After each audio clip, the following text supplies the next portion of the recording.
Europe Soir, Laurent Bazin sur Europe 1.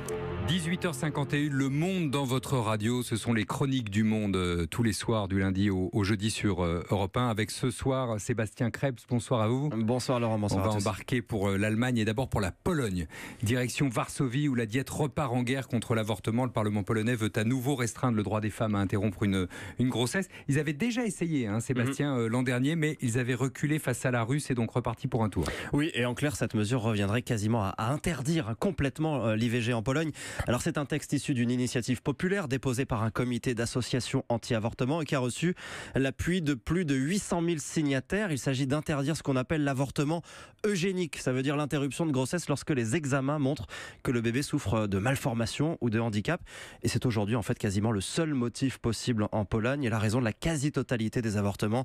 Il y en a à peu près 1 millier par an. Oui, il faut dire que c'est une des législations les plus restrictives d'Europe, la Pologne. Peut-être la plus restrictive d'ailleurs. Oui, la loi actuelle qui est issue d'un compromis qui avait déjà été très compliqué à atteindre il y a 25 ans, limite le droit à l'avortement à 3 cas extrêmement précis.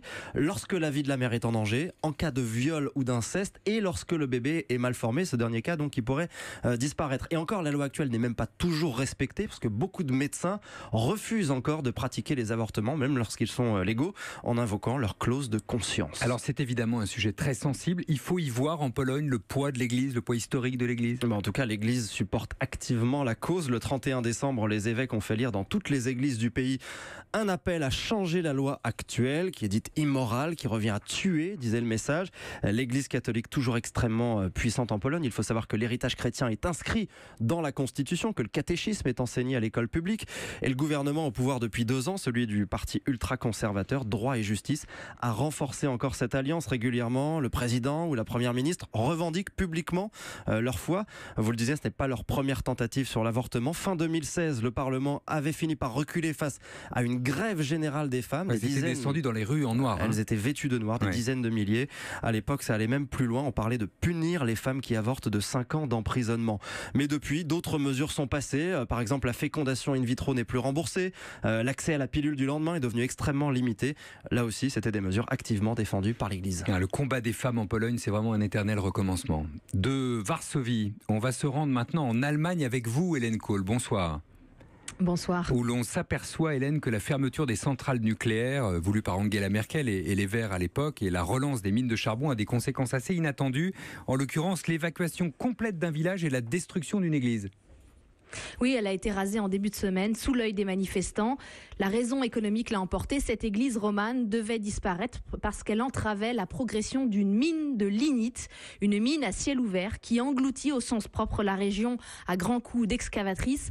7600 habitants ont dû être relogés au total et le village de Immerrath, comme bien d'autres avant celui-ci, est en passe maintenant de s'effondrer dans la fosse de la mine. Il y a donc à quelques kilomètres en toute sécurité maintenant un nouveau Immerrath. On a transféré l'école, la mairie, mais démonter et remonter la vieille église aurait coûté trop cher et donc on a préféré la détruire. Et ça a suscité, on imagine, beaucoup de colère, non ?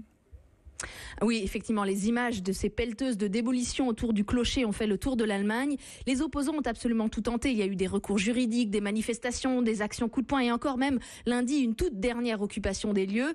Il y avait aussi un large soutien populaire parce que plus d'un Allemand sur 2 voudrait aujourd'hui que l'Allemagne cesse de produire de l'électricité à partir du charbon ou de la lignite. Charbon et lignite qui représentent aujourd'hui encore 40% du mix énergétique. Ça fait cher pour l'abandon du nucléaire quand même.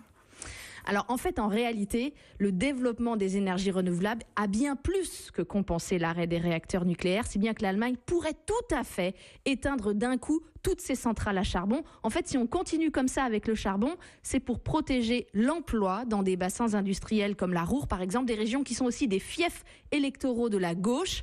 Et pour soigner cette clientèle, le SPD vient justement de négocier avec Merkel une poursuite de l'exploitation minière, avec cette conséquence terrible. L'Allemagne officiellement admet qu'elle n'atteindra pas ses objectifs de réduction de CO2 pour 2020.